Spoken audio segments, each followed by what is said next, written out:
we look at the 10 greatest African leaders of all time. At number 10 is Ellen Johnson Sirleaf. Ellen Johnson Sirleaf is the 24th and current president of Liberia. She is Africa's first elected female head of state. She won the 2005 presidential election and assumed the office on the 18th of January 2006. Many people have praised her for bringing stability back to Liberia after years of civil war. She was awarded the 2011 Nobel Peace Prize. Under her able leadership, people of Liberia can expect a glorious future for their country. At number 9 is Samora Machel. Samora Machel was the first president of Mozambique.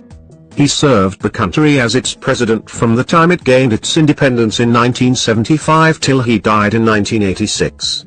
He was a military commander and a revolutionary socialist. He was a thoughtful leader and was respected by the people of Mozambique. His actions and ideology are helping many people of Mozambique even today. He died mysteriously in a plane crash. Coming at number 8 is Jomo Kenyatta. Jomo Kenyatta was the first president of Kenya. Kenya gained independence in 1963. Jomo Kenyatta served as the leader of Kenya from the time it became independent till his death in 1978. He was the Prime Minister between 1963 and 1964, and President between 1964 and 1978. He brought stability and economic growth to Kenya. He pursued a pro-Western, anti-communist economic philosophy and foreign policy. He also oversaw his country's admission to the UN. At number 7 is Thomas Sankara. Thomas Isidore Noel Sankara served as the president of Burkina Faso between 1983 and 1987. He seized power in 1983 at the age of 33 in an endeavor to eliminate corruption and the dominance of the former French colonial power. Many people call him African Che Guevara. He was a military captain, Pan-African theorist, Marxist revolutionary and feminist. He was an icon for many young Africans in the 1980s. Even today he is a hero for many people in Burkina Faso. They praise his integrity and selflessness. Sankara was assassinated by an armed group on October 15, 1987. Taking the 6th position is Patrice Lumumba. Patrice Emery Lumumba founded the mainstream movement National Congolese (MNC) party. He played a major role in campaigning for independence from Belgium. He was the first democratically elected Prime Minister of Congo. This Congolese independence leader called for national unity and overall African independence. After the nation fell under the control of military leader Joseph Mobutu, this great leader was arrested and taken to Katanga, where he was killed on the 17th of January 1961. Unfortunately, United Nations did not intervene to save him. At number 5 is Julius Nyerere. Julius is one of Africa's most respected figures.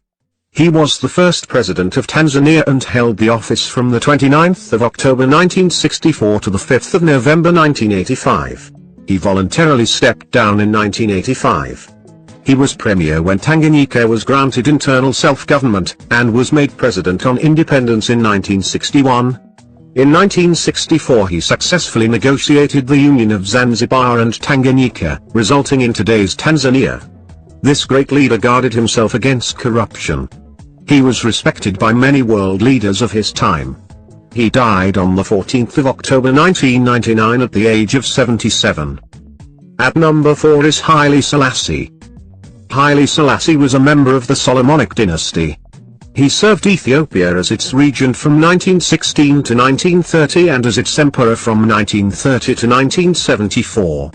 He fended off an invasion by Italy.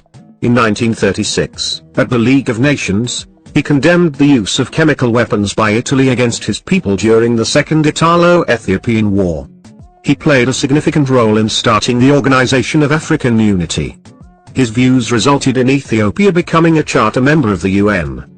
He died on the 27th of August 1975 at the ripe age of 83. Coming at number 3 is Alpha Ouma Konaré. Alpha Ouma Konaré served as the president of Mali for 2 terms between 1992 and 2002. During his tenure as president, he boosted the country's economy and fostered democracy. He was the chairperson of African Union between 2003 and 2008. He relentlessly worked for peace and integration in the West African region. He served as the president of ECOWAS in 1999 and UMOA in 2000. At number 2 is Kwame Nkrumah. Kwame Nkrumah was the leader of Ghana and its predecessor state, the Gold Coast, from 1951 to 1966. He was the first Prime Minister of Ghana. He was one of the founding members of the Organization of African Unity, which later became African Union. He was an outspoken advocate of Pan-Africanism. Kwame Nkrumah died on the 27th of April 1972 at the age of 62. At number 1 is Nelson Mandela. Nelson Mandela is best known for his involvement in South Africa's anti-apartheid movement. Inspired by Mahatma Gandhi, this leader of international repute directed a campaign of peaceful, non-violent defiance against. Oh, thank you guys for watching. Stay blessed, stay home, stay safe. I know not say you the grace, you use me elevate. At the end of the day, I go and salute. Quick. Meanwhile, I be the things that you go ginger me, mama, but you forget yourself. Let God, take all my money.